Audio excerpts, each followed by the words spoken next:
have. Thank you very much. Thank you, sir. So we'll begin. We just have with us, if you want to say a quick hello, you know Anita well. You know I Dr. know her Hiran. very well. Yes. I Hello, know Dr. Anita very well. Good Yes. evening.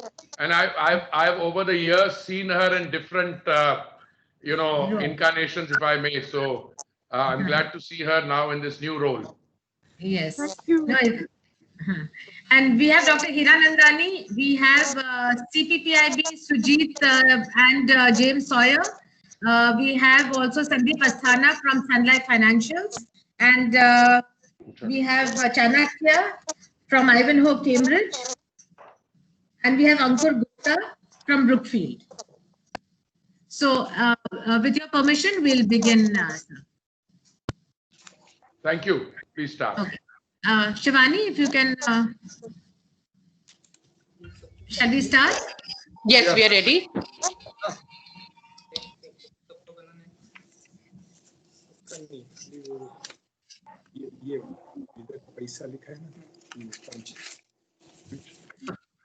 So,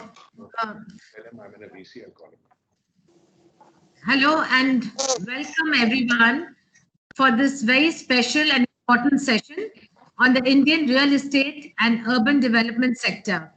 We are greatly privileged to have with us Honorable Minister Hardeep Singh Puri, Minister of State for Housing and Urban Affairs, Civil Aviation, and Commerce and Industry. All three very important portfolios in the Government of India and also of key interest for Canada. The Indian government has taken a number of steps to encourage foreign investors into India, and individual states have also taken a lot of measures, pro-business measures in the last few years, and which is why this is a very critical juncture where we can learn from the minister as to what the government has planned for real estate and urban development, for real estate and urban development investors. This wisdom will be of great interest not only to the Canadian companies, and I must say at this stage that, Minister, there are more than 500 Canadian companies that have invested into India presently. And your words will not only be of interest to them, but also the commercial opportunities that this growth plan offers to the Canadian pension funds and the institutional investors who are here with us this evening will be of great value. Not only are the financial organizations and the pension funds who are present here with us, but there are pension funds in Canada who are listening in, and and they would be really very happy and to hear from you, Minister, and to hear this discussion that is going on. I would like to welcome our esteemed panelists, Ms. Anita George, Executive Vice President and Deputy Head, CDPQ Global, Dr. Niranjan Hiranandani, who is founder and managing director of the Hiranandani Group of Companies and also president of ASSOCHAM. Chanakya Chakravarti, managing director India for Ivanhoe Cambridge. Sandeep Asthana, country head India for Sun Life Financial. Ankur Gupta, managing partner Brookfield Real Estate Group. Sujit Govindraju, director with CPPIB, Global Public Affairs, and also James Sawyer, who's joining us from UK, Senior Manager, Global Public Affairs with CPPIB. With this, I would like to welcome Minister Puri again, a former diplomat, trade negotiator, and an esteemed author of several publications. In fact, it was in his prominent role as India's permanent representative to the United Nations from, I think, 2009 to 2013. His friendship with Canada truly blossomed. And I think I'm right in that, Minister. And we are very, very delighted and thankful that you have spared this time to be with us and to have this very productive discussion with us. I hand it over to you, Minister. Thank you very much, Nadira. I am very happy to be joining you. Let me say, in the interest of full disclosure, that my professional association with Canada goes back well before I became an ambassador. In fact, many of you may be aware that I spent a nearly 4-decade career in the Indian Foreign Service, and I had the privilege many years ago of being the Joint Secretary on the India North America desk, where I dealt with the United States and Canada. And I have a lot of friends in Canada. Many of these friendships go back. I was on several committees with very eminent Canadians, and this is a really for India. Canada is a very important relationship, and I'm very happy that in my new uh, role as a member of the Council of Ministers, I have this opportunity. I don't entirely agree with you that you can learn from me. I think these opportunities present uh, a platform where the minister can learn and the minister can hear inputs from the practitioners. And I'm aware of the fact that you have some 500 Canadian companies which have invested in India. Today, you have some of your largest pension funds, which include Brookfield Asset Management, Canada Pension Plan Investment Board, CDPQ, etc. Those who have put in substantial amounts of money in India. Before I get to say a few things which might help kick off a discussion, let me just say that it's fairly evident that all countries have been affected by the pandemic. And I think what is going to distinguish us, the countries which have been affected, is how we deal with the challenges which have been posed by the pandemic. Let me tell you straight from the heart, and I suspect some of you, including my friend Niranjan, may have heard me earlier, so I apologize if I'm being repetitive. But let me give you an overall perception of where India stands. You know, we are pre-COVID, we were a $2.89 trillion economy. We had outlined plans to be a $5 trillion economy by 2024, and hopefully the trajectory to take it on to becoming a $10 trillion economy by 2030. Now, I won't go into the details of what we've done, what we are doing on COVID, but let me give you the broad picture. Prior to COVID, I used to say, and I'm on record, that we have to plan for an urban population which will be roughly 40% of our overall population in 2030, which would be in the vicinity of something like 600 million people. Now, by any yardstick, 600 million is in and of itself a big figure, but 600 million as an urban population presents both challenges, it also presents opportunities. And I have said on many occasions that, you know, we are constructing between 700 and 900 million square meters of urban space every year. This is not a statistic which I put forward lightly. This is a study which McKinsey had done a few years ago. And I have absolutely no doubt that this figure is the figure which will actually be very close to what we are doing and the plans we have. I can cite the example of the city of Delhi. Delhi will have a population of 2 crores. 20 million population in the next census, and approximately 13 million of the people are going to benefit from some form of reconstruction or the other. I mean, you know, the regularization of unauthorized colonies, affordable housing, the redevelopment of informal settlements, and land pooling, which will bring new construction in. Very often, we tend, and if you permit me, we Indians are in the forefront of being self-critical, and we become cynical. And we often say that, you know, the construction sector is down. Well, it is. It's facing challenges. And you don't have anyone better than my friend Niranjan who will tell you what the challenges are. But let's not forget a few basic facts about the construction sector in India. We have a US dollars 1.5 trillion national infrastructure pipeline, which consists of 6,835 projects across sectors such as energy, social and commercial infrastructure, communication, water and sanitation. Put that set of figures on one side. We keep hearing about the slowdown in real estate. Let me tell you that between 2014 and 2020, the annual sales of apartments or flats have actually increased by 41%. Annual sales have gone up by 41% from 261,792 to 368,336. For 70 years or thereabouts of our existence as an independent country, we did not have a regulator in this sector.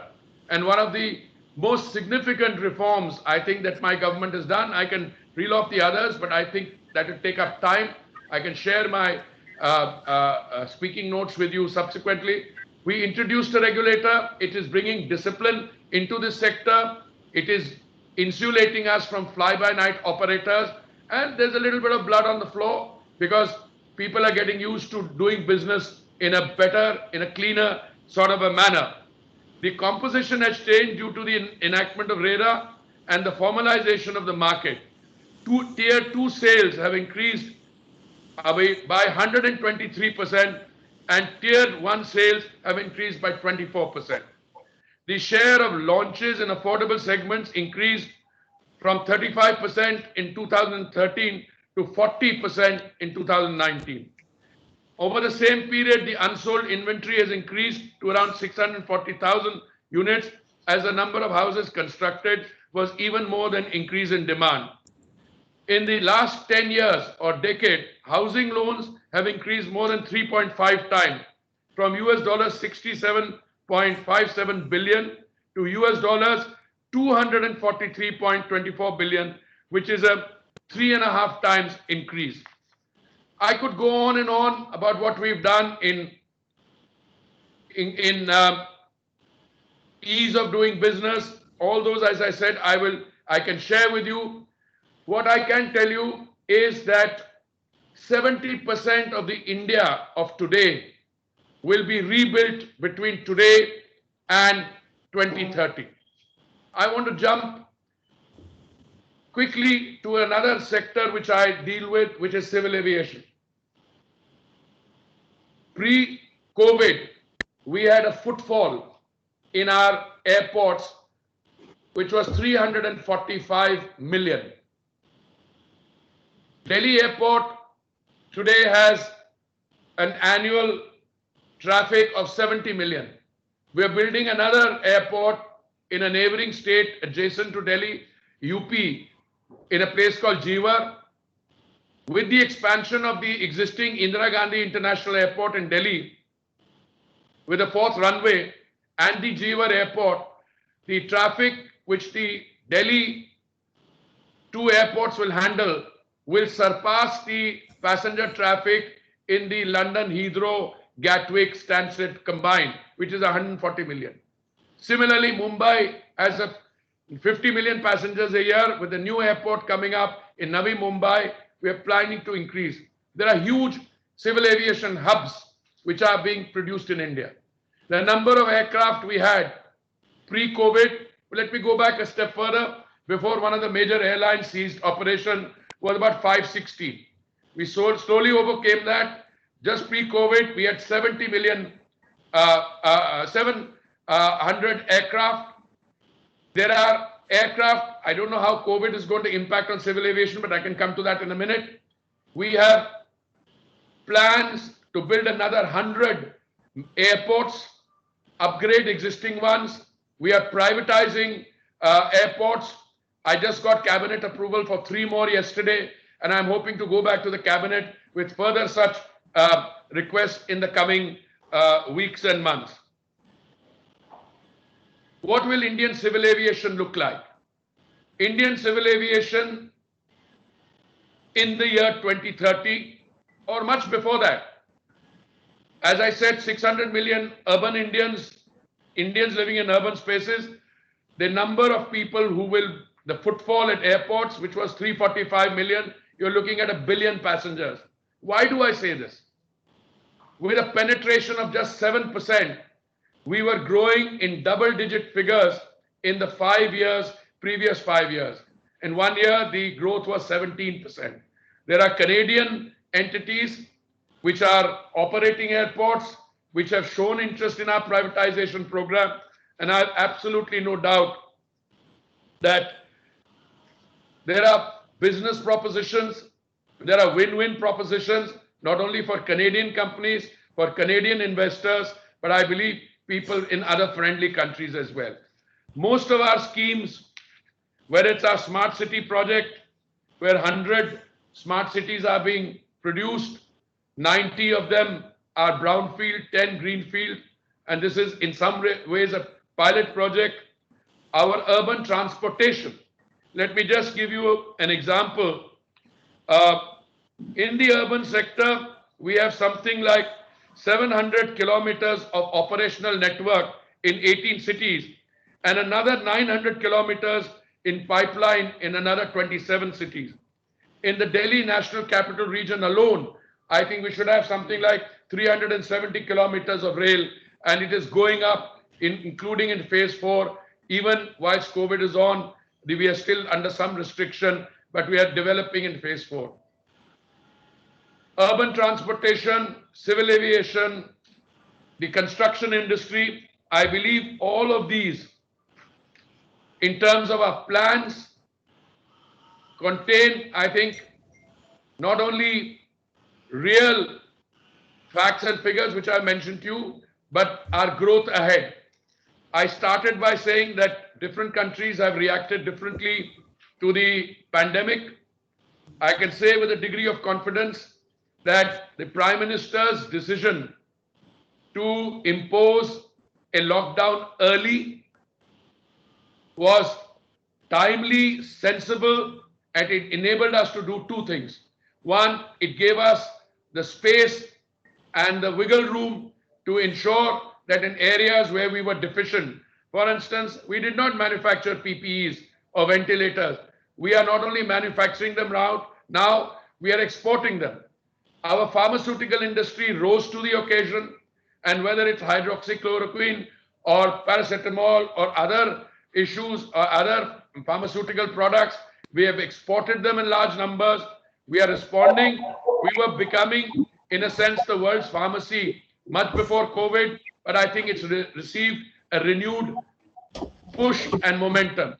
I can tell you that in the coming months, you will see this work as part of our Atmanirbhar or self-reliant India. It is not an inward-looking policy. It is in fact designed to make India a more responsible member of the international community. Because with that resilience and confidence, we are able to interact much better. I want to come back to civil aviation. Even whilst international civil aviation is circumscribed, not taking place in some places, we have worked out bilateral civil aviation agreements or air bubbles with a large number of countries: the United States, Canada, Germany, France, the United Kingdom. I approved 13 more air bubbles yesterday, neighborhood and other. We are continuing to expand. Our domestic civil aviation, which is one of the most, I used to take great pride in saying that we are the world's third largest domestic civil aviation market. And I used to say that we are hoping to be the world's third largest civil aviation markets per se. You know, we used to have 300,000 passengers per day pre-COVID. We opened up slowly. We are navigating through the COVID restriction.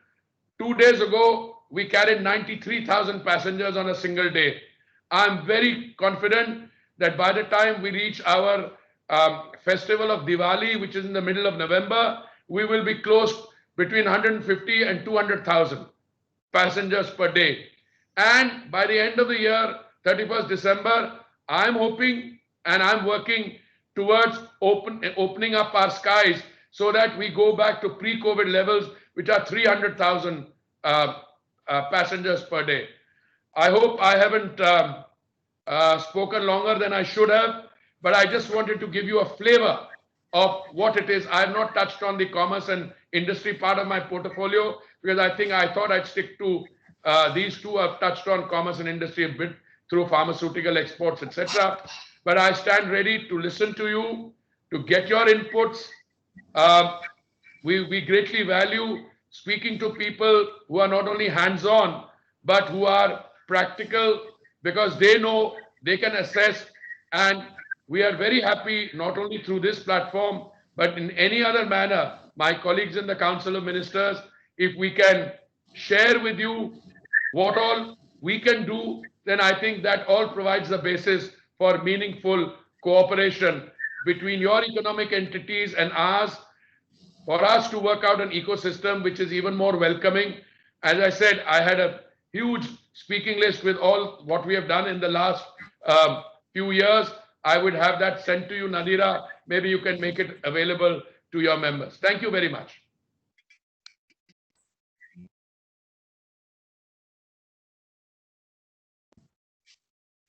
Of course. No. And I think this is going to be really good news to all the people who are listening in, including the pension funds, especially what you said that 70% of India will be developed during the next till by 2030. Also, all your tips on the the air, the skies opening up. We have with us Mr. Arun Pandya, who's the country head for Air Canada, and I think Air Canada just had its first flight on 18th, and they are really looking up, and I hope things get better for them as well. They are a very long-standing supporter and partner of ours. With this, I'll go on to now Anita George to say a few words. As you know Anita well, sir, as you said, but just want to, as you know, that she is she's a financial wizard, but along with that, I think she believes in being a good human being before being a good professional. And I think she's a philanthropist and has been supporting so many NGOs. Just wanted to bring that aspect of her also forward. But at this time, of course, she's going to be wearing a hat of a finance institution. And Anita, would you please come forward and say a few words on behalf of all the pension funds? Thank you very much, Nadira. Minister Puri, it's an absolute privilege to be here along with my fellow Canadian pension funds and insurance companies. We are all very active investors in India, so you could say that we are putting our money where our mouth is. And real estate and infrastructure are two sectors where all of the Canadian pension funds, private equity funds, as well as insurance companies have been playing an active role. I want to also thank ICBC very much.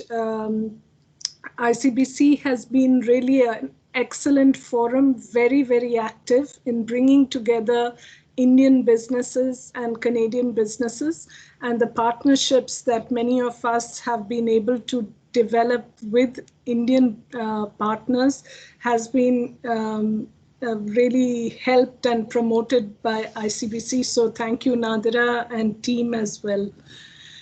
Just to mention very quickly, Minister Puri, we have the Canadian pension and insurance industry here with us today, and collectively we've invested about $50 billion in India over the last 5 years. And this is actually most of it, or a large part of it, is equity investment, which, as you know, is much more difficult to come by. And it's also equity investment which is long-term. And as long-term investors, we are ideally suited for infrastructure and real estate investments. And I was listening to you and saying that you are there in all of the sectors that are very important for us. And we are also very appreciative. The very fact that we are investing such large amounts in India is because we do believe in the India story. We believe in the fact that there is a lot to be done and a lot of investments which can be, I would say, have the kind of impact from an economic growth and economic development point of view. For all of us, especially those of us who represent pension funds, we, at least I myself, and I'm sure a lot of my other colleagues here, we wake up thinking about whose money we are investing. And this is really the money of ordinary citizens in the different provinces and across Canada. So it is something where we have to be very, very careful and diligent in terms of where that money goes. And we are very aware that being a long-term investor, we cannot make quick decisions. At the same time, we cannot also quickly get out of an investment that we have made. As long-term investors, we also look for stability in policies and in, I think the government of India has done a lot in the real estate sector itself.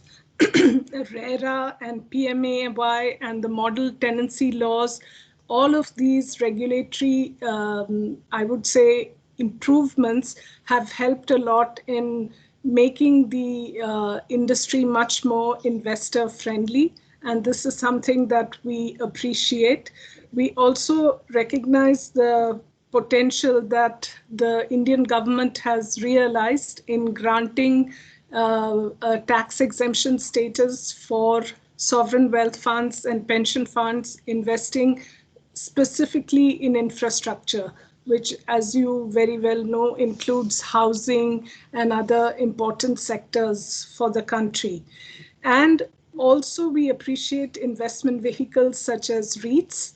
And I thought to make our time, to use your time more valuably, what we could do is really to ask each of my peers and colleagues here to give you a few areas where we still need further help, further clarification, and with that, we could invest more in India.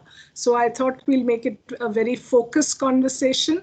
And I'll start with Chan Chakravarti, who's from Ivanhoe Cambridge. Ivanhoe Cambridge is a subsidiary of CDPQ, who I represent, and CDPQ is Canada's second largest pension fund with about $400 billion assets under management. And Ivanhoe Cambridge has been very active in investing specifically in infrastructure across the globe. So Chan, if you're on, do you want to set the ball rolling? Sure. Good evening, Minister. It's a privilege to interact with you, and thank you, Anita, for the introduction, and welcome to this session, everyone. Minister Puri, I think it would not be wrong for me to say, having been a practitioner in this market for a length of time, that, you know, and I'm sure my co-panelists will agree, that this is the first time I feel like India is moving to a formal real estate marketplace.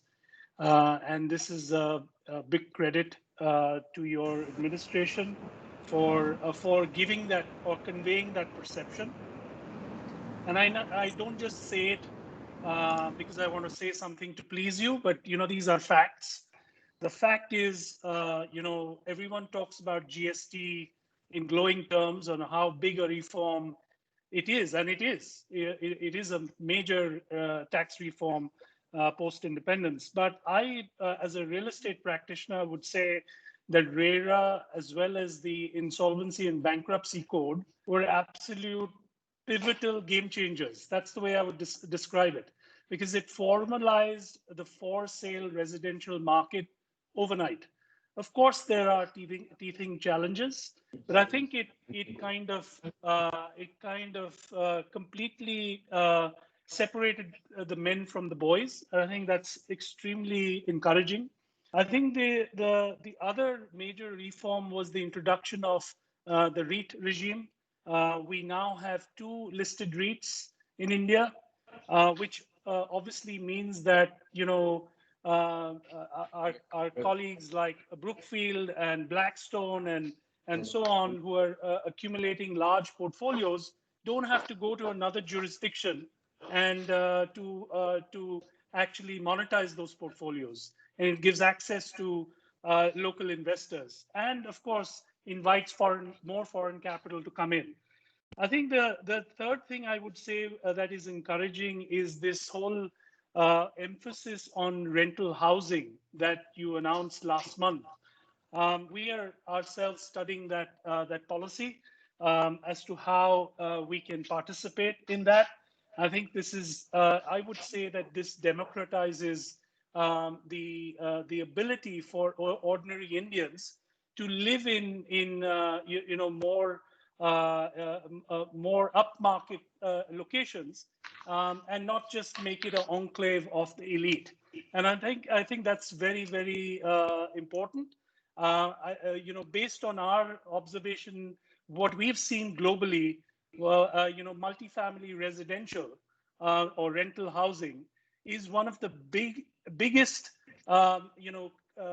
capital pullers into more developed markets. And I don't see why India can't participate in that. And I think just like the REITs in the commercial office segment, we can similarly have multifamily residential REITs in rental housing. And I think with a declining interest rate regime, I think this is becoming more and more possible, hopefully in the next few years. And finally, I would say the urban rejuvenation that you're talking about is also a huge opportunity for us. On the negative side, if I can, objectively say, land acquisition for foreign investors like us still remains somewhat of a challenge. It is improving, I would say, but more can be done. I know land is a state subject, but I think that is just one area that I would draw your attention to. Otherwise, I think we are pretty encouraged despite the dark clouds looming around because of the pandemic. Thank you. Thank you very much, Anita. May I, in the interest of efficient use of time, Yes. suggest that I quickly, in a minute or two, respond to each of your panelists. Otherwise, if it gets to the end, I may lose focus also. So if you permit, I just very quickly make a few points. First of all, Mr. Chakravarti, thank you very much. And as I anticipated, this is an exchange from which I will benefit, and I'm clearly seeing evidence of that. You are absolutely right. We have moved from a totally unregulated, informal market in real estate characterized by a few, not much of the industry, bulk of it is very good. But the problem is the stories you heard were only of the fly-by-night operators. So we have moved, and you called it a formal real estate market. That is precisely what it is today.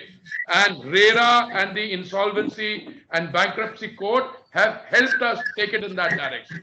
Otherwise, what was happening is, promoters and developers would advertise a project, collect money, and because there was no regulator, they would divert the funds elsewhere. All that is stopped. Now under RERA, the developer or promoter has to put 70% of the funds so collected into an escrow account, and which can only be used for the project. And it's made a world of difference.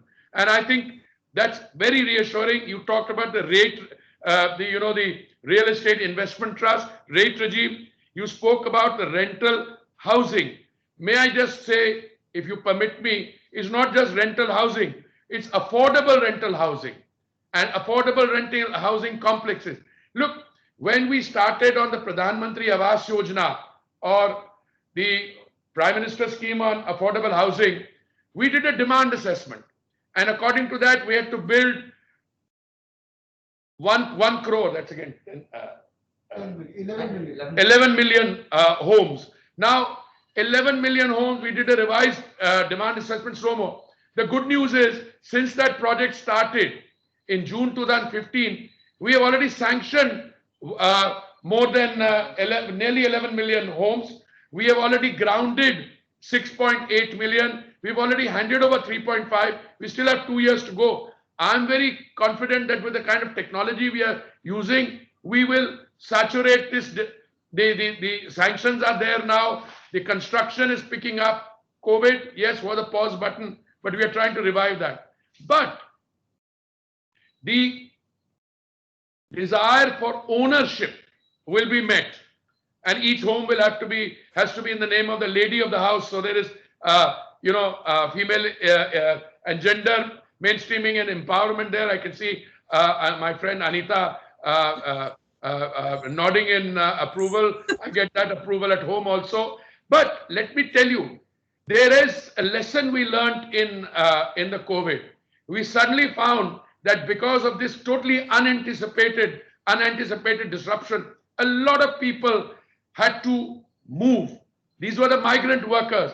And the one lesson the Prime Minister immediately gave us a directive on, make sure when these people come back to the cities, they don't have to go and live in informal settlement. Let's develop affordable rental housing as a proper concept where industry can step in, where individuals can step in. And I totally agree with you, Mr. Chakravarti, that apart from the Pradhan Mantri Awas Yojana, which is a roaring success, affordable rental housing is the big name.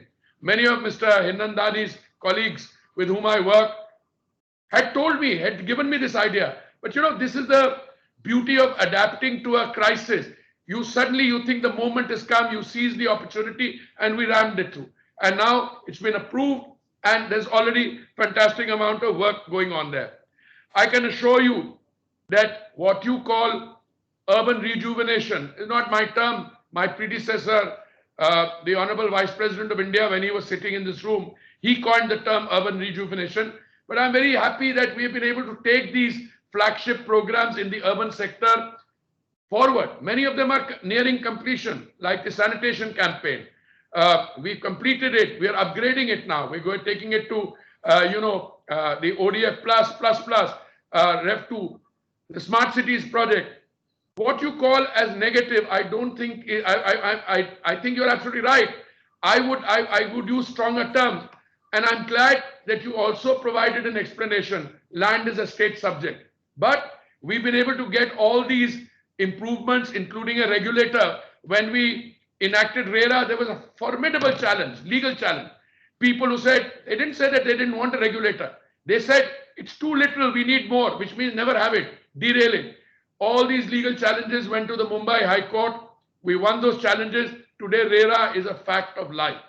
Equally, let me tell you, the center has a duty, the center has an obligation to deal with the states and the areas where there are deficiencies, urban tenancy, land rights, etc. They may be state subjects, but we'll work with them to overcome. So please don't hesitate in our interaction to tell us what are the areas where we can do with more improvement. Thank you very much. Thank you, Minister Puri. May I request Sandeep Asthana, who's the country head for Sun Life Insurance, so you get a perspective from the insurance sector. Minister Sandeep, are you on? Okay, I don't hear him. So maybe Ankur, who represents Brookfield, he's the managing partner for Brookfield Real Estate. Oh, I think Sandeep, are you on? No, I'm struggling with network. Let Ankur get in. Okay, Ankur is the managing partner for Brookfield Real Estate Group. Please go ahead, Ankur. Thanks, Anita. Good evening, Honorable Minister. Thank you again for your time. And I'm proud to represent Brookfield today on 2 counts.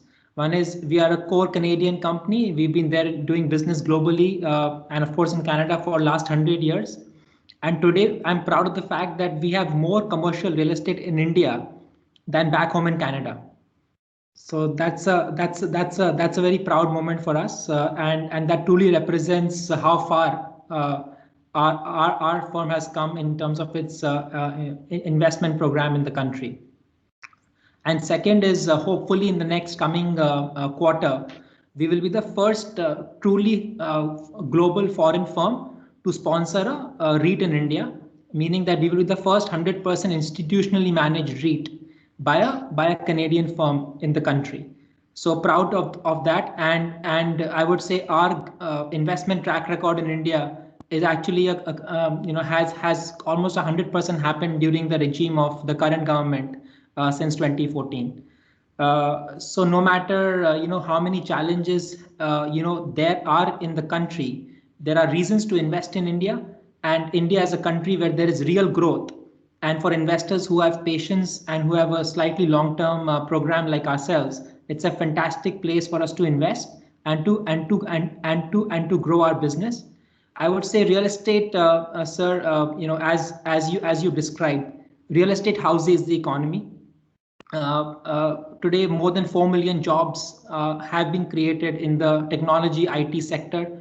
That has been the backbone of the growth of office sector in the country. Similarly, as Mr. Chakravarti said, rental housing development, affordable rental housing development is a very large asset type in the world. Today, the size of that sector alone in the United States is more than $5 trillion. Now, with our population being 5 times of that in the United States, I think this sector alone in the country can attract investments in several $1 trillion. And as you said, sir, in the next decade, India will redevelop 70% of its urban infrastructure. I think a program for rental housing, of course, starting with the affordable component, but expanding it to housing in general, and opening up the housing sector for rental housing, which can attract foreign capital directly. So some FDI reforms, if I may say so, might be required for investors like ourselves to play in, of course, affordable sector, but also sector where our 25-year-old software engineers can find a home and don't have to go through the challenges of home ownership directly. Sir, today mortgage penetration in India has happened, but there is still a large need for a population that is migrating into urban centers and is very mobile in nature.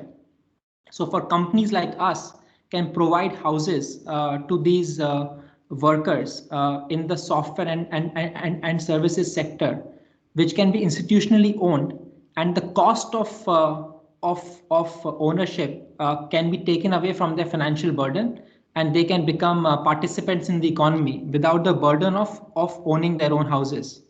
So, sir, that is one area where if the government can look into opening up the FDI sector. Sir, we've authored a paper. I would be more than happy and keen and honored to present that in front of you, if you allow me. So I think as a house of the economy, we think commercial real estate will be a large player. I think it has already arrived as a sector.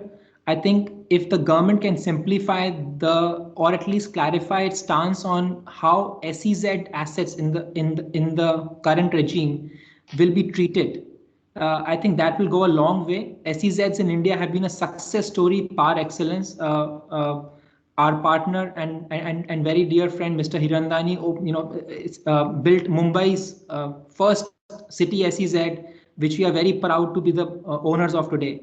So, developers in India have had a success story of building SEZs. I think clarity will be required as to how these are treated in future. And sir, to add to what you said, urbanization in India is a great story.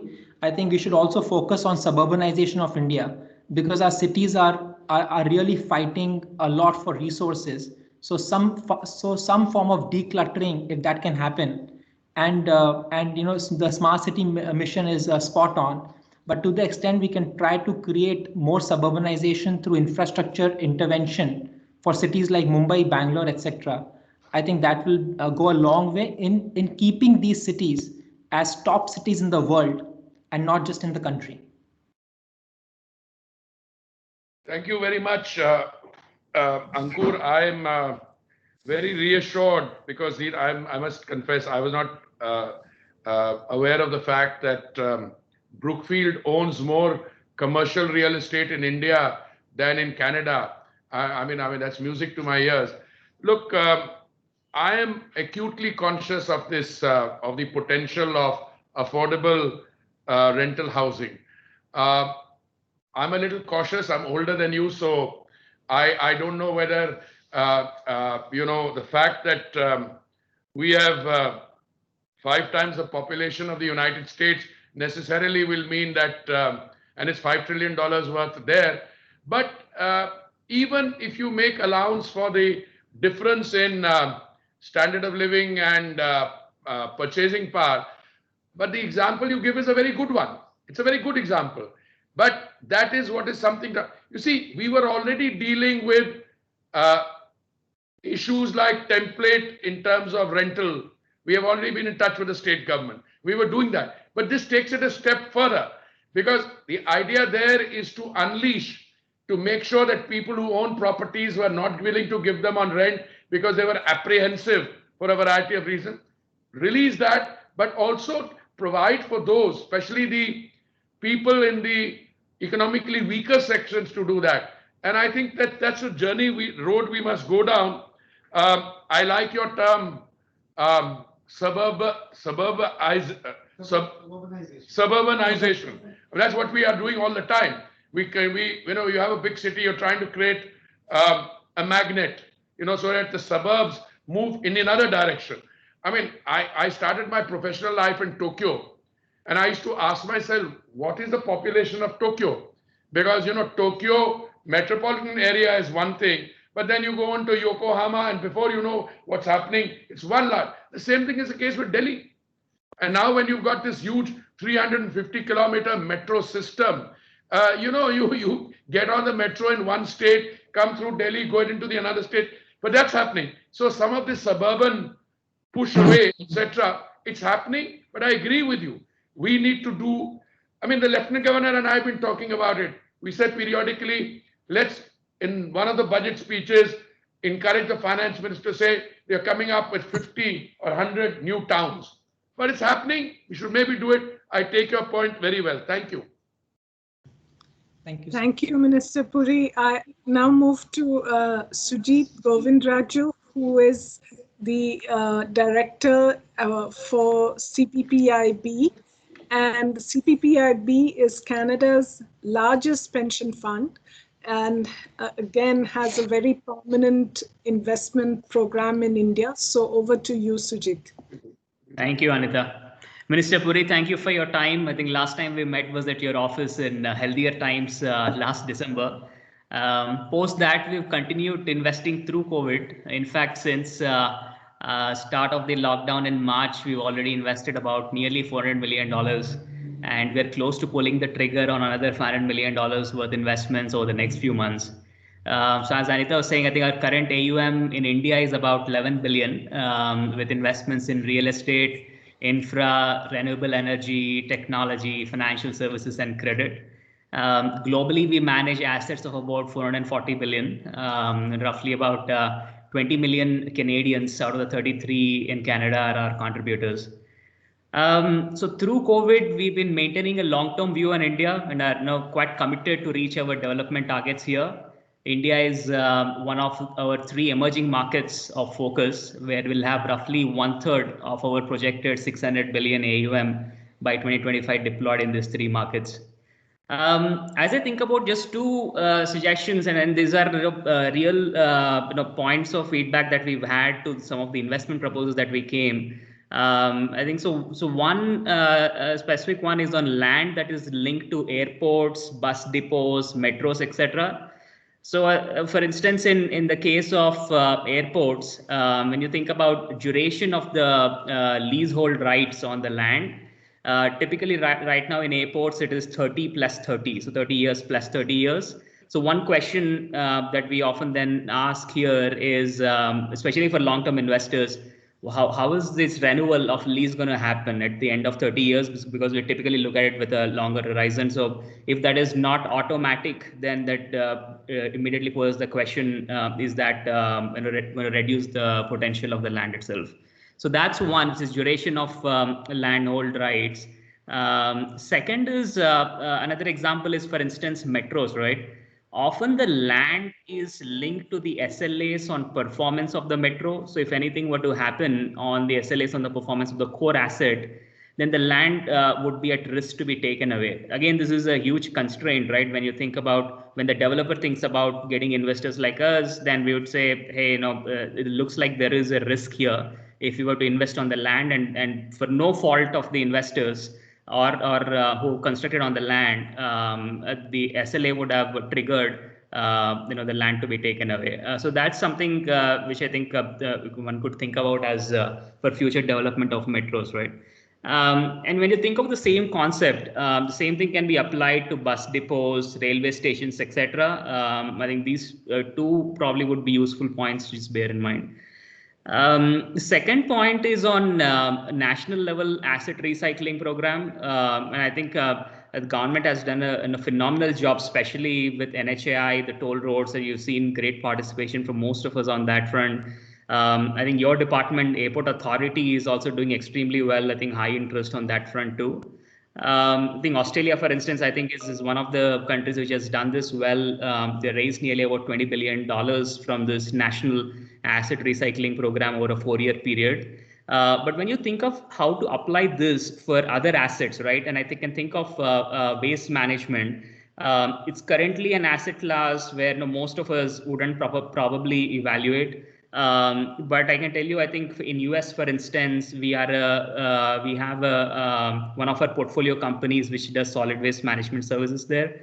And we'd love to evaluate something like that here. And I think when you think about the similar asset recycling concept here, I think could there be a possibility where the government then employs some high quality grade A contractors, creating stable assets, just like NHI has done in roads? Could there be stable assets? Because right now the challenges are, one, municipalities have different set of rules.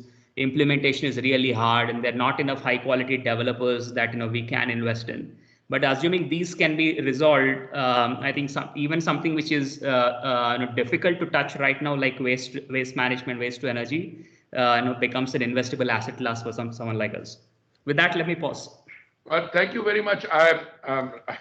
Let me first of all make a point I should have made right in the beginning. I think many of you, all of you, are making very constructive suggestions, and I'm told that the CFOs of 3 of your largest public pension funds who are present in the webinar today wrote to Nirmala ji, our finance minister, thanking her for the recent amendments in the Finance Act.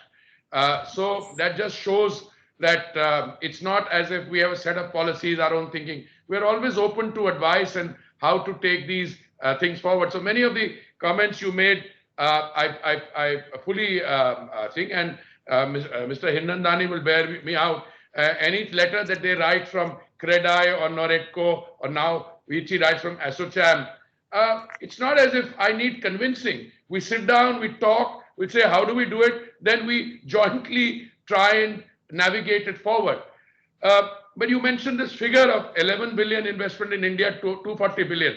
My figure that I have in my notes overall, that 2.3% or even 4.6% of the Canadian, it's too small a portfolio size for the immense potential and infrastructure projects like in India. So I think whilst we are saying nice things to each other, I think we should also maybe focus on the fact that there is immense potential to work these investments. And as I said, every single project is something that I applaud. But I think we've got the potential to take this much further.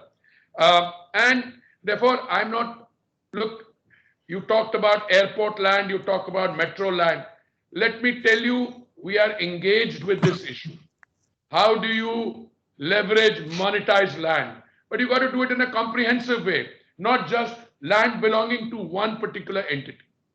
And my young colleague who's sitting in on this meeting, who assists me on the Commerce Ministry side, when you talked about SEZ, this is something my senior colleague Piyush Goyal and I are doing right now, talking to the people who are in the decision-making thing. and we want to get these things right. So this is all work in progress as we speak. And as I said, I'm glad you're pointing this out. And I hope that when we have our next interaction, meanwhile, please feel free to send me whatever papers you like. I know we met pre-COVID, but I'm happy to meet again whenever it's convenient. Yes, COVID has put some discipline in the sense we try and cut down the total number of public meetings, but because there's no choice, because being in public life, we are exposed to all kinds of things. But yes, we meet people, go about our work, etc. But I'd welcome all your suggestions. So please feel free to send them to me. Thank you. Thank you, Minister. Thank you very much. Based on record, I think we are hugely appreciative of your government being very responsive, especially the recent pension fund tax exemption. I think the responsiveness of your government was, was really awesome. Especially, I think it was done post-COVID. So really, thank you for that. Yes, and I think Anita, madam. yes. Anita, madam, I'm from Afghanistan. My name is Dr. Bahram Ramesh. It is possible to request you that give me only half minute. I have one request from His Excellency Minister, sir. Only 1/2 minute only. Okay. Okay. Behramji, if I may, we have one panelist who's come all the way to speak to us. May I just request him? And then after that, we can come back to you in the Q&A. Okay, so nice of you. So nice of you. So nice of you. Thank you. So Sandeep, I think you were back on. I saw you on. Could you just say your piece? Thank you. Right. Thanks, Anita. Sandeep again is the country head of Sun Life Financial. So, Honorable Minister, thank you so much for your time, and very encouraging things to hear. Sun Life Financial is a global insurance company. We manage about 900 billion. And of that, about 60 to 70 billion is invested in real estate around the world, directly or through our sister concerns. And we see India as a market with huge potential for investments for yields. You already clarified a lot of things in the area of direct investments into rental housing. And we see that as big potential, just to put it on record, especially for generating yields. I mean, a lot of the pension funds and ourselves, we're looking for yields, and rentals provide us that opportunity. And further to your point, Minister, I think the migrant population, apart from family housings, I think there's a lot of potential for dormitory style housing for migrant population, individuals who come to the cities and live here temporarily and then go back to their villages, to their families, and then come back again. And dormitory type housing certainly has potential, and it has potential to attract capital in our assessment. So I'll just leave that as a thought while you formulate the policy for rental housing. One of the areas, just in terms of, we've had a lot of experience of investing in India, and we have a partnership with the Birla Group, and we're looking to expand that partnership for real estate investments. And an area that we do find challenges, of course, I mean, you're fully aware of them, is, variations across states. And, we have done a lot in the area of RERA, which has really solved the problems from a consumer perspective, particularly. I think from an investor perspective, the area that remains challenging is, significant variations across states, and of course, municipal corporations in terms of the process of approvals, the rates, stamp duties, and others. I don't know if there is any process that you're looking at, or any internal deliberations that you're having to standardize some of these, or at least come up with a kind of a model urban development act or something of that nature. If you could clarify, I think in that sense it'll definitely ease up and kind of calm the nerves of a lot of investors in terms of bringing investments across various urban pockets in the country. Thank you, Minister. Well, thank you very much. I think the fact that you come from one of the more robust federal systems in the world yourselves, you appreciate that there will be variations according to states. But the good news is that now the states are competing with each other in order to produce a more inviting environment. Now, issues like stamp duty, etc. I mean, land being a state subject, but I think they're realizing it. I can tell you, on the civil aviation side, I have come across a very interesting experience. You know, in some of the civil aviation rated charges at the airports, you have people with high incidence of taxation on fuel, and some you have very low. And some of them said, sir, it's a very important revenue for us. I said, but look at it the other way. The states which have 1% or 2% incidence of taxation get 100 times more revenue than you do if you have 28%. Because all that the guy does is, instead of tanking up in your place, he goes and tanks up in a constant thing in a place where it's lower. So I think, yes, we have a role to play. I'm acutely conscious as the central minister. I'm a union minister. But when I speak to my counterparts, I tell them, listen, guys, you complain. Look, it's not simple. It's not simple. And I said, you complain of this, that, and the other. I'll work with you to overcome it. But you equally have to say that things which are under your command. It's not just stamp duty, it's circle rates. If you make the circle rates, which are, I don't know whether you're familiar with this how property is, evaluated in tax, etc. If you did unrealistic, people will be thinking twice before they put their money into that. And I also use another example. I said, look, you have to define an objective. I tell my builder friends, I said, look, there is excess inventory. There are two ways of dealing with it. Some of my close friends tell me, but sir, I said, look, you're putting it at price, let's say 10,000 rupees, hypothetically as a unit or a subunit. But in secondary sale, it's going for 7,500. So some of them tell me, sir, but if I lower my rate, I get into trouble with people whom I've already sold it for, or there may be a signal that we are under financial distress. Hey, wait a minute, we are all under financial distress. And I would be very much upfront, tell the state governments, listen, please look at your stamp duty and other structures. You want to encourage investment, and the kind of people you're dealing with there are not small time. If you get, I think one of you gave me this figure that I think you were sitting on a trigger of 500 million soon. I mean, you've already got that amount. You're dealing with it again. Now, I am able to make that point. If Mr. Hirnandani, the association, NAREDCO, CREDAI, all of us sit down together along with all of you and say, guys, we can work towards a new normal. And, we've been able to solve problems. I can tell you, in the areas adjacent to Delhi, the national real estate market is uneven. Some places it's doing extremely well. But in the vicinity of Delhi, Noida, Greater Noida, Yamuna Express, we had problems. I've been able to solve that. Some with the Apex Court's help, some because we got a scheme which Niranjan knows, last mile funding, etc. And these things are working. They've taken a little time, but then we are living in extraordinary time. I am very optimistic, and I think if we get a few more things right in the next 2 quarters, you'll suddenly see real estate recover its buoyancy, in fact, better than what it was prior to COVID. I look forward to that. Thank you, Minister. And before I ask Mr. Hirnandani to quickly say a few words, I would like to acknowledge the presence of Mr. Ajay Bisaria, High Commissioner of India to Canada. We are a bilateral chamber, sir, and Mr. Bisaria has been a source of great support to us for all our initiatives. So, Mr. Bisaria, in case you would like to say a few words, we are happy to, ask you to do so. But in case it isn't, then we'll just acknowledge his presence and we'll move on to Dr. Hirnandani. And also, sir, we are, as a chamber, we have promoted interactions between pension funds and the government.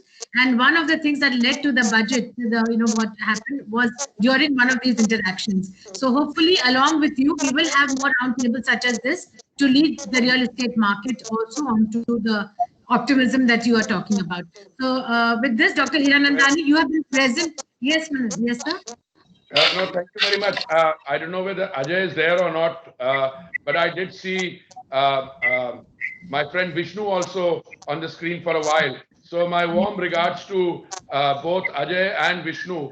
You know, I see Ajay there. You know, let me just tell you, I hope this doesn't, he doesn't get upset with what I'm going to say.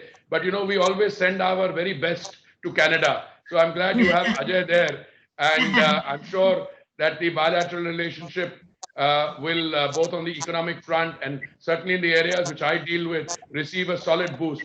Great to see you, Ajay, and look forward to working with you. Thank you, sir. Great to see you. Can you hear me? Yes. Yes. Okay, wonderful. So just to say, this is a wonderful interaction, exactly what we were hoping for, to drill down into particular sectors and understand the issues there. We've been dealing with the funds and talking to them, encouraging them to invest. And of course, we'll continue to do so. So thank you very much, Nadira, for making this happen.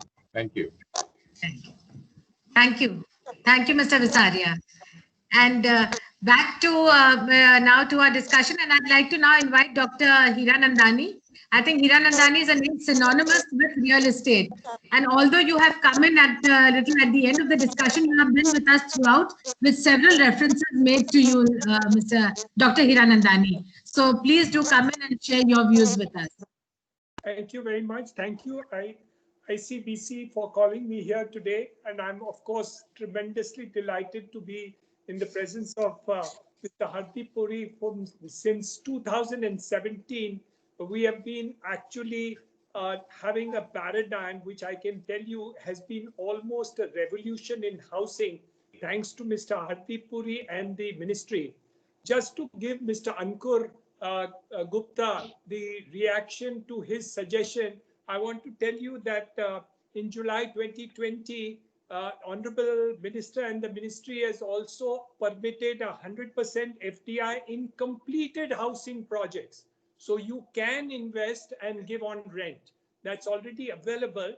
But the second angle of that, which is the tax relief in terms of the standard deduction, which has been represented, is still pending with the Finance Ministry. So the first leg, Mr. Ankur Gupta, is already done. So you can invest into residential rental housing for completed projects. You don't even have to invest in the earlier part of it. That has just been approved by Mr. Hardeep Puri's recommendation by the Government of India, and this is already there. So I wanted to tell you that in anticipation, the government has already approved. So this is how Honorable Mr. Hardeep Puri has been acting, actually ahead of even suggestions coming in. He's already in the action. The segment of the housing project in terms of rental housing is extremely interesting, and the focus has been by the ministry in the affordable segment.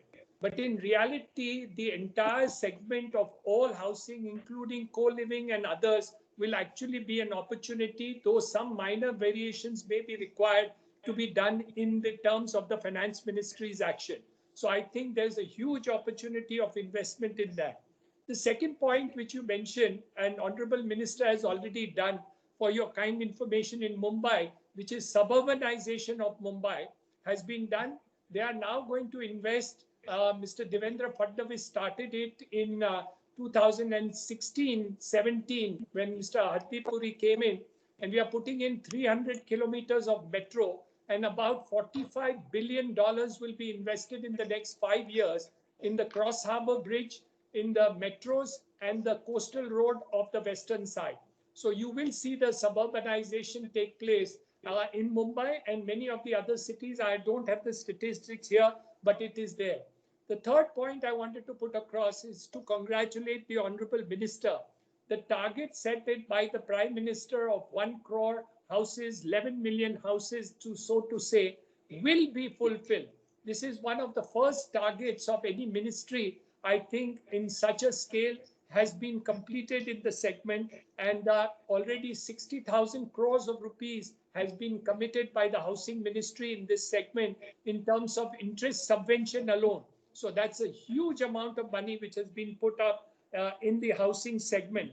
I think we are actually very happy that the pension funds have looked at India with a very positive story. My view is, sir, that the opportunity is only going to grow post-COVID in terms of what is happening in these sectors. And I think that's going to take a big change, except for the paradigm that the segmentation may change, which is really that the high cost position that we were looking at is probably going to have a different segmentation, which is close to the hearts of the Honorable Minister, and he has talked about it several. One more thought is there, which I want to put to the table of the Honorable Minister and also the funds. A special fund was given for the purposes of last mile funding of projects, which is now called the Swami Fund, in which the Government of India also invested 10,000 crores, which is 25,000 crores managed by State Bank of India. They are lending close to about 14 to 15% interest rate. My suggestion is very strong that if all the funds could come together and set up at least 1,50,000 crores of rupees, this will get easily absorbed in terms of last mile funding, and the risk is very, very minimal. So I would like to request Honorable Minister to suggest to all of you to add on to the pile of last mile funding, which is being now carried out for the real estate industry. This will complete all the incomplete projects in the entire country. And this will also be a blessing, and you will all be there because all these projects will then get completed and put on the ground. And the risk is, it is a LIFO method that they are working on, which is the last in, first out method. So I would like to suggest today's meeting, if this thought can be put up and a group of funds individually or collectively could do that, I think, Honorable Minister, this will really make a lot of difference, both in the terms of rental housing and last mile funding, which has been done by you, sir. You created the Swami Fund by the Government of India and also got 10,000 crores to be put into it. But you don't need any more funds when you have all these pension funds and insurance funds coming over here. Money will be plenty. And I think the opportunity of even a reasonable return, which they are looking forward, will be available in this segmentation. And the risk mitigation is very much there. So I would like to put on your platform, Honorable Minister, if this thing can be taken forward, then we could probably solve all the problems on unfulfilled projects. I must tell you, Honorable Minister, that I am the benefactor of 1 billion out of the 50 billion which Anita George mentioned over here. My company received that through the Brookfield route of investments that they did. So, but I'm really looking forward to more in the future. So thank you very much. Thank you very much, Niranjanji. I have no doubt that friendship with Anita has its advantages. So, you know, I mean, you only got 1 billion out of the 50, but let me just say for the record, number one, I'm very, very happy to hear the suggestion you make, number one. Number two, I don't know whether you remember, but a few days ago, I had a similar kind of interaction with with your colleagues in Mumbai, where Devendra Fadnavis ji was participating, and you probably were part of the conversation. And during, yes, my Rasal tells me, yes, you were very much there. And after listening to the discussion, I said that in order to look at the set of issues which are different from what we are discussing here, I proposed the establishment of a permanent working group. And the good news is that that interaction which took place a few days ago, the first meeting of the permanent working group has already taken place. The stuff that we are dealing with the law ministry, we are already beginning to see results. So in the same spirit, I warmly welcome the suggestion that you made about the establishment through the Canadian pension funds and other economic entities. If you wish to pursue this, I will designate a senior officer from my ministry who can sit with you, and I think it's a win-win. Why is it a win-win? Let me explain. Because many of these projects are at varying degrees of completion. It's not as if you're putting money into something where land has to be acquired and will it get built when permissions come. It's just that the projects ran out of money, a little bit of more money has to come in. The 25,000 crores fund that we have set in with 10,000 crores coming from the government. I mean, with your assets, you could produce a last mile connectivity fund, maybe slightly different in terms of conception and design, and assured results. And we can sit with you and see how we can help you put that together in terms of you getting a sense of confidence and assurance that that investment, and it will transform the market. Believe me, already I'm seeing, incomplete projects beginning to, under court direction, under the last mile connectivity funding scheme. And once this inventory is completed and people move in, you're already laying a very solid layer for further expansion of the market. So I welcome your idea, Niranjanji, and if you guys think about it, if you want to come back, you can have Anita speak to us, you can have anyone else speak to us, and I'll put together a team in my ministry with Niranjanji's help. We can design the coordinates of how this can be implemented. And sir, don't forget the chamber. Yeah. As it, sir, don't forget the chamber in this. We can drive the initiative along with your office.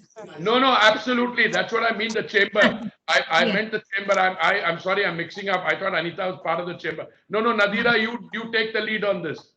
Yes. Thank you, sir.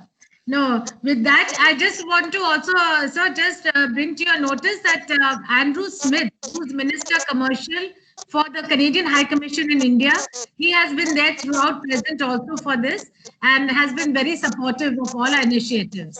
So just want to acknowledge that.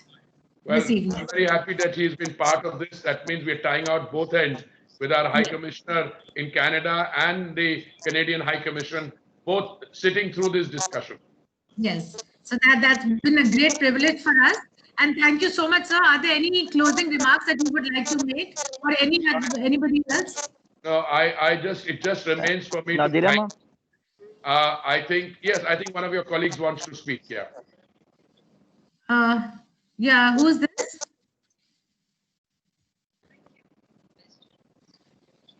I don't think we have a sound connect. Yeah, so I'm hearing you. I was just saying, Nadira, it just remains for me to thank you, not only for putting this excellent group together, but I think the quality of the interaction and the interest that I'm seeing, I think this can be the beginning of an intensification of our bilateral contact. I mean, we've taken up these two areas. I'm sure more can be done. So I want to compliment the chamber. I want to thank you personally for bringing all our friends together, and let's work on this. The idea of, as I said, a fund which can help, looking at the, last mile funding for some of these projects, which will be an investment opportunity for you, but it can be lapped up on this side by those who have this. And I think this can be the basis for a further interest by the pension funds and other economic activity. Thank you very much. Thank you, sir. I think Andrew wants to say hello. Andrew, do you want to just say hello? I think you'll be on for a second. Yeah, I would just half like second, to say can I talk? Hello. Yeah, Andrew. Sorry, I was just going to say to Minister Puri a big thank you for assisting with the Air India, the Air Canada flights, and reuniting the tens of thousands of families together with the High Commissioner Basaria in Ottawa. If I can say that the one thing I've heard from our funds over the last couple of years that I've been here is that what would really be beneficial to them is a foreign investment promotion and protection agreement. So maybe this will be our year. And I know the funds would like to talk to you individually as well. So hopefully in the fall time, we could arrange for some individual conversations with you as well virtually. Well, I'd be happy to do that. And on the Air Canada and the bilateral civil aviation bubble or agreement, let me just say, I have been on my side encouraging all our partners, including our friends in Canada. I'm very happy that Air Canada has resumed these operations, because I would like to ensure that the very large number of people who wish to travel from here to Toronto and Vancouver and vice versa, that we can develop this. And in the post-COVID area, equally for the airlines, bilateral airlines, when I was in for the ICAO meeting in Canada, this is a point I made to your minister just prior to your election. And I made the point saying that why shouldn't Air Canada and Air India benefit from that traffic? Why must that be diverted through other centers with 6 freedom rights being used? So I'm delighted that you have started, and let's work in the coming weeks and months to lay a bigger produce a framework for greater civil aviation cooperation. Absolutely. Thank you. Thank you. Nadira ma'am, Yeah. Honorable Okay. Nadira ma'am, can I get have two opportunity? questions. I have Yes. two Hello? questions, if you don't mind me asking. Hello, this Sir, is Dr. hello. Bahram Ramesh from Afghanistan. Excellency Minister Sir, I hope my voice is clear. I want to say I am from Afghanistan. I am really fan of you. I am seeing your hard working in Facebook and Twitter. I am seeing you, sir. I have only one request from you, sir. You know, India and Afghanistan have very good relationship, sir. I am requesting you that please start flight from Afghanistan to India. Yesterday, I saw in Facebook that you are proposing to start a flight between Afghanistan and India. Sir, I am appreciating you that please support Afghanistan. You know, Afghanistan people feeling that India is their second home. And they are coming for treatment like in Apollo Hospital, in Medanta Hospital, in Max Hospital. And lots of students, they are studying in India. So I am requesting you for the same, sir. Thank you for giving opportunity, sir. Well, thank you very much, my friend from Afghanistan. I can tell you that Cam Air is already flying here. And we have also got SpiceJet, some of our private carriers going there. And I made an announcement yesterday that we were looking at further bilateral civil aviation bubbles with the countries in our neighborhood. And we'd be very happy to establish these. So if not regular flights, at least arrangements for our carriers to carry passengers in both directions. I am open to reopening civil aviation agreements, but you must realize that my ability to navigate through the COVID restriction, because you know we have to make sure that people who come back or people who go from here, they are quarantined. There are other precautions, but in principle, yes, I'm with you. So my answer is very positive. Thank you. Thank you so much, sir. So nice of you. Good evening. I am Roshan Valera from No, Bangalore, sir. I don't think. Yeah, we are not taking any more questions now. I think Minister has Just two questions. Just two questions. just. Madam, sir, one I Just think, two questions, please. I think Minister will have to be leaving now due to time.